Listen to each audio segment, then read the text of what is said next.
Upper caste हो, चाहे आपका ओबीसी हो, एसटी हो, महिलाएं हो, ट्रांसजेंडर्स हो और दिव्यांग हो, सबको उसका ड्यू शेयर मिलना चाहिए। ऐसा है कि डिस्क्रिमिनेशन अलग अलग लेयर्स में है और वो सिर्फ इतना नहीं कि मैं आपकी शक्ल देख करके आपके साथ भेदभाव कर रहा हूँ।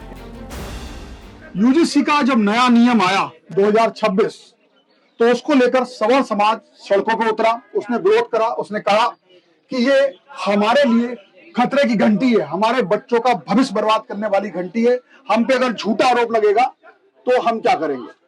उसकी बात जब सुप्रीम कोर्ट में गई, कल सुप्रीम कोर्ट ने उस पर फिलहाल रोक लगा दी है। 19 मार्च को नई तारीख है, लेकिन इस बीच जो एससी एसटी ओबीसी वर्ग की आवाज है वो हमें आज जंतर मंतर पर यहाँ पर दिखाई दे रही है। छात्र हैं, ये आंदोलन कर रहे हैं, प्रोटेस्ट कर रहे हैं। इनका कहना है कि हमें वही एक्ट चाहिए। बल्कि हमारे साथ प्रोफेसर मीणा साहब है। सर, पूरा नाम आपका अगर जानना चाहूँ। जी, मेरा नाम डॉक्टर जितेंद्र मीणा है। जितेंद्र मीणा जी, एक तरफ जो सवर्ण हितों के पैरोकार हैं, ऐसे बोल सकता हूँ, वो कह रहे हैं कि ये जो एक्ट आया इसमें उन पर उनको कोई सुरक्षा नहीं थी, अगर उन पर झूठा आरोप लगता तो कुछ नहीं होता। सुप्रीम कोर्ट ने कर रोक लगा दी। सुप्रीम कोर्ट की रोक लगाने से हम ये भी मान सकते हैं कि उन्हें उसमें कमी दिखाई दी। लेकिन आप ये बच्चों के साथ में, छात्रों के साथ में यहाँ पर जो आज प्रदर्शन कर रहे हैं, आपकी इसमें क्या मांग है? देखिए, दो चीज कहना बहुत जरूरी है। ये कहना कि जो अपर कास्ट बच्चे हैं उनके खिलाफ कोई भी केस लगा देगा, तो ये एक तरीके से आप ये कह सकते हैं कि जो हमारे देश में संस्थानों को चलाने की जिन लोगों के ऊपर जिम्मेदारी है वो या तो बेवकूफ लोग बैठे हुए हैं या इनकॉम्पिटेंट लोग हैं। क्योंकि एक्ट में बहुत क्लियर कट नोटिफिकेशन ये कहता है कि कमेटी 13 मेंबर्स की होगी, जिसमें head of the institution plus 7 members जो हैं अनरिजर्व कैटेगरी के लोग होंगे। मात्र 5 लोग ऐसे head of the institution, 3 senior most faculty, 1 जो है आपका non teaching staff, 1 student, 2 civil society members, totally 8 लोग होते हैं जो कि आपके उस कमेटी का पार्ट होंगे जो इक्विटी कमेटी है। इसके अलावा एसटी एससी ओबीसी रिप्रेजेंटेटिव और विमेन एंड जो है आपका दिव्यांग कैटेगरी। तो विमेन और दिव्यांग किसी भी जो है सोशल बैकग्राउंड से हो सकते हैं। और ऐसे में सिर्फ 3 लोग हैं जो एसटी एससी ओबीसी होंगे, बाकी कोई भी वर्ग से व्यक्ति हो सकता है। ऐसे में ये कहना कि भाई उनके खिलाफ अगर कोई शिकायत होती है और वो कोई एक्शन नहीं लेंगे, ये तो ज्यादती होगी। दूसरा चीज, हमें आप ये देख सकते हैं कि दुरुपयोग की संभावना इस देश में हर केस की होती है। देश के पत्रकारों के, छात्रों के खिलाफ भी इस देश की सरकारों ने लगाए हैं। दुरुपयोग तो वहां भी हुआ है। दुरुपयोग तो महिलाओं के लिए जो कानून बने उनकी भी संभावना हमेशा बनाई रहती है। डॉयरी का केस का ले लीजिए, दुरुपयोग की संभावना तो हर चीज की है इस देश में। आप ये कह रहे हो कोई भी कानून ऐसा नहीं है जिसका दुरुपयोग नहीं हो सकता। आप ये कह रहे हो कि जो लोग कानून का पालन करते हैं, लागू करते हैं, अगर वो चाहेंगे तभी दुरुपयोग हो पाएगा। आप शायद ये बोलना चाह रहे हो। मान लीजिए आप मेरे ऊपर कोई आरोप लगाते हो कि मेरे साथ इन्होंने गलत व्यवहार किया, और उस आरोप का जो कानून को लागू करने वाले लोग हैं, अगर वो निष्पक्ष नहीं रहेंगे तो मेरे नुकसान होगा, ये बोल रहा हूं। इसीलिए देखिए, क्योंकि कमेटी 13 मेंबर्स की बनाई है पहले से जो है यूनिवर्सिटी ग्रांट कमीशन ने, उसमें और लोगों को रखा है कि अगर कोई शिकायत होती है, सपोज दैट आपने जो एग्जांपल दिया, मैं आपके खिलाफ शिकायत करता हूं, तो अथॉरिटी की जिम्मेदारी है, इन्वेस्टिगेटिंग जो ऑफिसर्स होंगे उनकी ये जिम्मेदारी है कि वो जो एक्यूजेशंस है वो सही है कि गलत है। अगर गलत एक्यूजेशंस है तो तुरंत डिस्पोज ऑफ हो जाएगा। प्रोफेसर मीणा, मैंने उस एक्ट को थोड़ा पढ़ा भी और कई वकीलों से सुप्रीम कोर्ट के समझने की कोशिश की। उन्होंने कहा एक्ट में जो आपने बात की वो बात मैंने भी रखी, ये बात मैंने भी की, कोई भी कानून इस दर से हम लागू ना करें कि उसका दुरुपयोग हो जाएगा, तो ये ठीक नहीं है। उनका जवाब था यहाँ पर जो 24 घंटे के अंदर देने वाली बात। दूसरा, जो कमेटी है, जो आप तो कह रहे हो कि उसमें अनरिजर्व भी लोग होंगे, कमेटी के अंदर अनरिजर्व लोग नहीं होंगे तो उनका पक्ष रखने वाला कोई नहीं होगा, यानी कमेटी इराद पर उनके खिलाफ जा सकती है। और निजी दुश्मनी, मतलब निजी दुश्मनी बढ़ेगी, निजी हितों को लेकर के लोग इस एक्ट का प्रयोग करेंगे। एक बात बताइए, समाज में जितने भी एक्ट आए, जैसे महिलाओं की सुरक्षा के लिए जो कानून बढ़े, तो उससे ऐसा तो नहीं हुआ कि पति और पत्नी के बीच में झगड़े शुरू हो गए उस एक्ट के चलते। तो जो आपका ये गजट नोटिफिकेशन है, इससे ये नहीं होने वाला था कि क्लास में 2 बच्चे साथ में बैठे तो उनके बीच में कोई दुश्मनी होगी, या आप चोरी रोकने के लिए कानून लेकर के आए तो चोर और बाकी के जो आम जनता है उसके बीच में कोई दुश्मनी हो गई। ये कहना ही इंटरप्रिटेशन ही बहुत गलत इंटरप्रिटेशन है। आप दरअसल एक तरीके से आपके पास लॉजिक नहीं, आप थेथरे पे उतर आए, एक तरीके से ये कह लीजिए। आप उसकी गलत इंटरप्रिटेशन करने की कोशिश करें और आप जो है ना एक नैरेटिव बिल्डअप करने की कोशिश करें। प्रोफेसर साहब, उसमें मैंने उसको पढ़ा और वो जो मैं मतलब बता रहा हूँ, और कई जो लोग दूसरे पक्ष के लोग थे, यानी जो सवर्ण के लोग आंदोलन कर रहे हैं, उनके बीच में जैसे आज आपके पास आया हूँ, तो जो वकीलों का ना, इसमें सुप्रीम कोर्ट में भी बात आई, सीजीआई ने भी बात कही कि इसमें कुछ स्पष्टीकरण की आवश्यकता है। मतलब कुछ चीजें ऐसी हैं जो दोनों तरफ मानी जा सकती हैं। मतलब उन्होंने कहा विशेष रूप से एससी, एसटी, ओबीसी वर्ग के लिए, वहां पर मैं ये समझ रहा हूं कि विकलांग और महिला किसी भी वर्ग की हो सकती है, लेकिन वहां पर ये स्पष्ट नहीं किया गया खुल के कि ये भी हो सकते हैं। या कमेटी की जो बात की गई, समता कमेटी की, उसमें ये बात नहीं कही उसमें सवर्ण लोग होंगे या निर्णय होंगे, नहीं होंगे, नहीं है। तो कहीं ना कहीं शायद इसमें खुल के बात नहीं करी, काड़ी दम है, ऐसा उनका कहना था। देखिए, आप किसी लॉ की भाषा पे बात हो सकती है कि कोई चीज को आप खुल करके और कह दीजिए, लेकिन अगर आप देखेंगे पूरा का पूरा हमारा कॉन्स्टिट्यूशन और तमाम तरीके की चीजों को आप देखेंगे, तो उसमें चीजों को कहने का अपना एक तरीका है।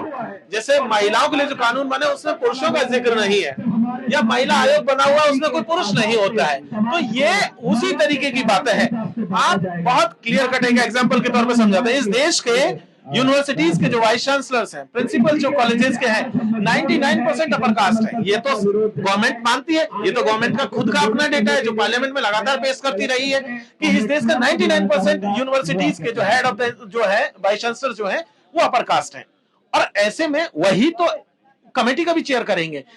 जो 97% इस देश में प्रोफेसर जो है, हेड ऑफ द जो यूनिवर्सिटी है वो जाहिर सी बात है अनरिजर्व आ सकते हैं। एक चीज, दूसरी चीज, इस 3 सीनियर मोस्ट प्रोफेसर होने हैं इस देश में। 96% प्रोफेसर जो है सेंट्रल यूनिवर्सिटी प्रोफेसर की बात कर रहा हूं, वो अपर कास्ट है। एसटी, एससी, ओबीसी मात्र जो है 3 से 4% के बीच में है प्रोफेसर में, जो इस कमेटी का हिस्सा होंगे।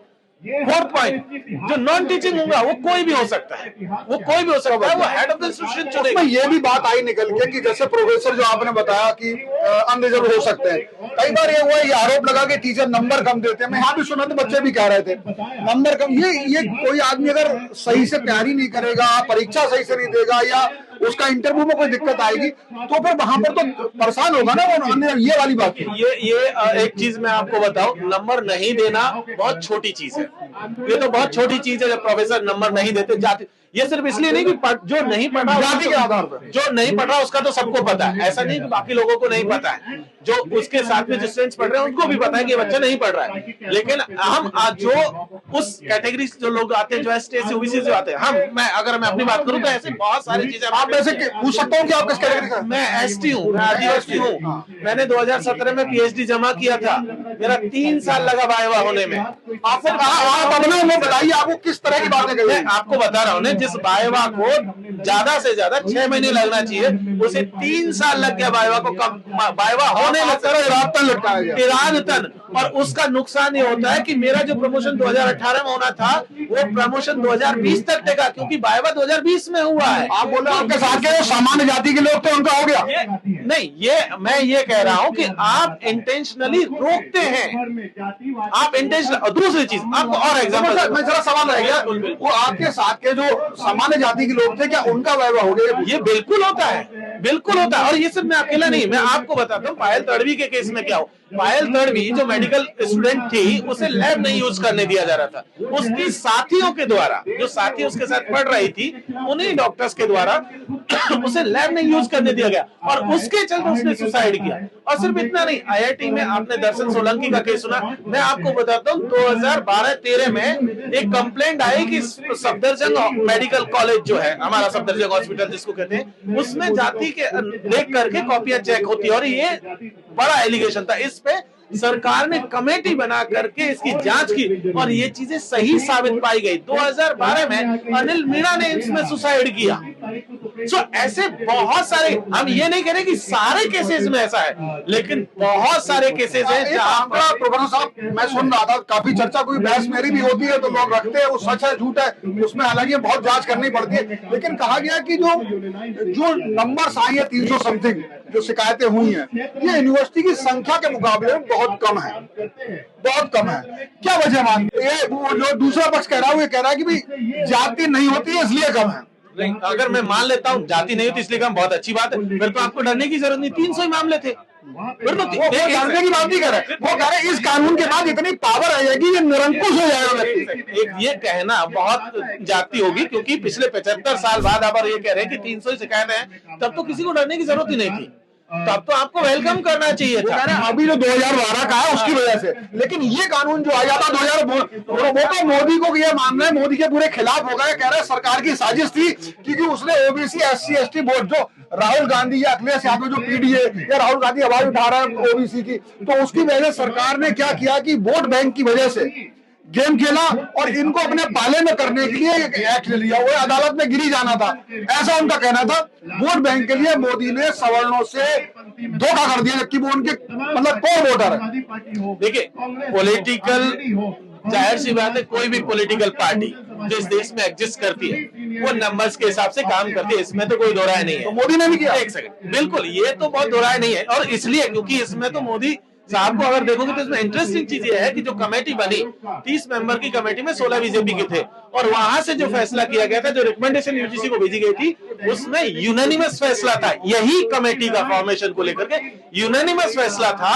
और वही रिकमेंडेशन के बेस पे जब गजट नोटिफिकेशन बना तो उसके खिलाफ जो मामला सुप्रीम कोर्ट गया, तो जो एडवोकेट जनरल थे उन्हें जो सरकार का पक्ष रखना था वो नहीं रखे। तो इसका मतलब आप समझ रहे हैं कि आप ये कह रहे हो कि एक तरफ उन्होंने ओबीसी और SC ST को लॉलीपॉप देके अपनी हमको सवर्णों के लिए तुम्हारे कानून दे रहे हैं, दूसरी तरफ उनके SC ने अपना जो काम था वो हल्का ढील हो दिया, उन्होंने किया ही नहीं, और इसीलिए इसीलिए ये स्थिति बनी। क्योंकि हम जानते हैं कि सरकार की तरफ से कुछ आता है तो सरकार अपना पक्ष मजबूती से रखती है, लेकिन कल की बहस आप देखिएगा तो पता चलेगा कि तुषार मेहता साहब जो हैं उन्होंने कैसा अपना पक्ष रखा है। उन्होंने बिल्कुल पक्ष नहीं रखा, अगर वो पक्ष रखे होते तो ये जो आया फैसला ये आता ही नहीं। इसीलिए सरकार यहाँ बहुत पॉलिटिकली आप देखेंगे तो वो दोनों तरफ खेले, वो सरकार की मंशा ही नहीं थी कि वो ST SC को न्याय दे। मतलब देखा जाए अगर आपकी बात अगर मैं मानूं, नंबर गेम में सवर्णी फंसे, आप भी बस सबको सरकार खिला रही है। सरकार ने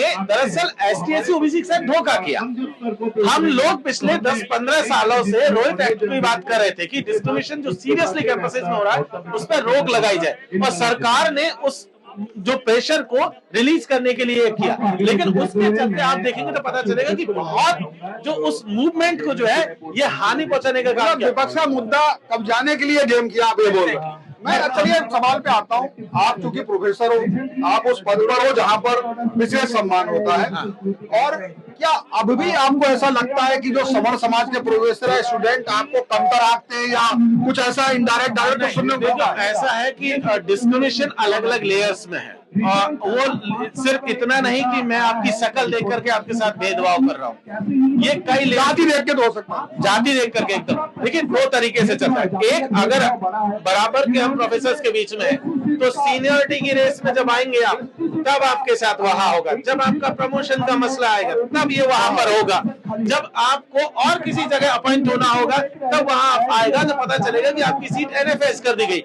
आप 10 साल 15 साल 20 साल पढ़ाने के बाद यूनिवर्सिटी में कहा जाता है कि नॉट फाउंड सुटेबल। एक बहुत महत्वपूर्ण सवाल, जिस तरीके से हमने देखा कि कहीं ना कहीं जो पहली बात जो बातें आ रही, चूंकि आप प्रोफेसर इसी कर, बच्चे अभी शायद उतना उसमें डिबेट में ना शामिल हो पाए, JNU के अंदर और जगह भी लगा, डिस्क्रिमिनेशन की बात कर रहा हूँ, तो वो कहते हैं ब्राह्मणों के साथ भी होता है, लगा कि ब्राह्मणों को देश छोड़ो, बनियो देश छोड़ो, कब्र खुदेगी, ये ब्राह्मणों के लिए क्या है, तो उनके लिए भी तो इसमें होना चाहिए। तो मैं उनको ही जाति देख के चोटी खींच के अगर उनका भी अधिकार है भी, वो उन्हें भी जाति के आधार पर बेइज्जती हो रही है, ऐसा उनका कहना।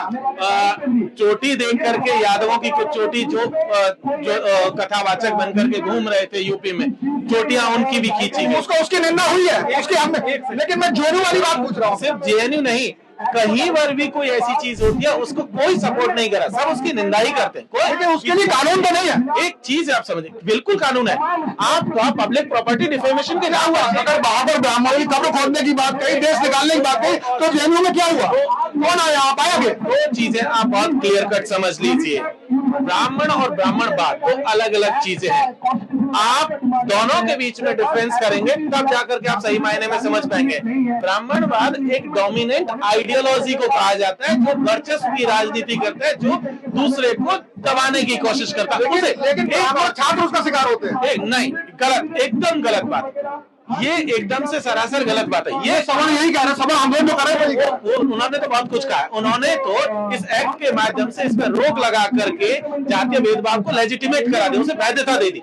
वो तो कर सकते हैं क्योंकि उनके पास नैरेटिव, उसके पास मशीनरी है, उनके पास मीडिया में भी लोग थे, उनके पास सरकार में भी लोग थे, उनके पास अधिकारी भी थे इस्तीफा देने के लिए। अगर सरकार में लोगों की बात कर रहे हैं, देश का प्रधानमंत्री ओबीसी है, 10 से ज्यादा 14 स्टेट के मुख्यमंत्री ओबीसी है। इस देश में 60% ओबीसी है, 60% ओबीसी है इस देश में।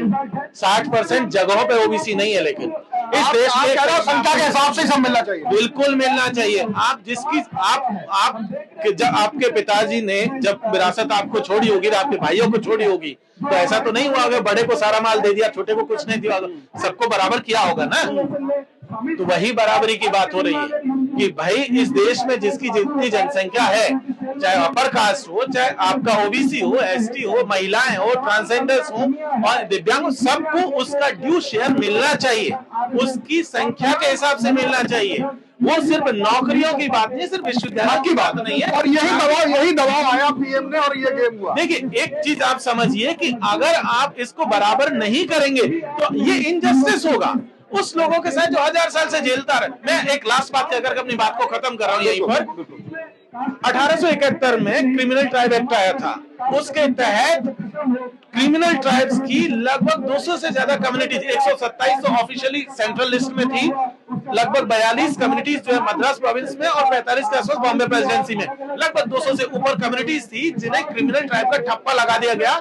1871 से लेकर के 1949 तक, आजादी के 2 साल बाद तक वो क्रिमिनल ट्राइब एक्ट के दायरे में रही, जिसमें पैदा होने वाला बच्चा बाय बर्थ क्रिमिनल माना गया और पूरी फैमिली क्रिमिनल।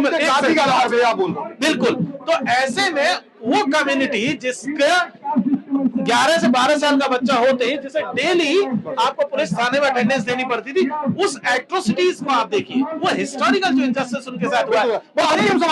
आपकी बात समझता है, एक सवाल है, आप इस एक्ट में क्या जोड़ना चाह रहे हैं? जो हम बहुत क्लियर कट जोड़ना चाह रहे हैं, जो इक्विटी कमेटी है उसमें एसटी, एससी, ओबीसी, महिला और दिव्यांगों का जो रिप्रेजेंटेशन है वो बराबर होना चाहिए। हेड ऑफ द कमेटी जो है इन्हीं मार्जिनलाइज्ड सेक्शन से होना चाहिए, और अगर किसी के खिलाफ शिकायत जेन्युइन पाई जाती है तो उसके खिलाफ सीरियस कार्रवाई होनी चाहिए। बहुत धन्यवाद आपका बात है। तो ये थे प्रोफेसर राजेंद्र मीणा, जिन्होंने पूरी तरीके से समझाया कि एक्चुअली जो स्टूडेंट जो पीछे जो आंदोलन कर रहे हैं, जो प्रदर्शन कर रहे हैं, उनके मन में है क्या, मतलब वो क्या चाहते हैं और क्या आपत्ति है। और सुप्रीम कोर्ट का जो कल निर्णय आया है, जो जिसको स्टे करने का यूजीसी एक्ट जो नया वाला 2026 करके है, उसमें उन्हें वो क्या कमी देखते हैं, क्या हुआ, वो ऐसी तुषार मेहता का भी जो एक्ट है, जो तरीका है बहस करने का, उस पर भी आपत्ति उठाते हैं। और मोदी यानी कि जो बीजेपी सरकार, केंद्र सरकार है, उसको भी वोटों का, वोट बैंक की राजनीति के तहत इसको देखते हैं। फिलहाल इस वीडियो में इतना ही। आप इस सारे विचार को कैसे देखते हैं, कमेंट बॉक्स में बता सकते हैं। कैमरा पर्सन ईशु के साथ Shiven go, one India, Jantar Mantar, Delhi. Subscribe to One India and never miss an update. Download the One India app now.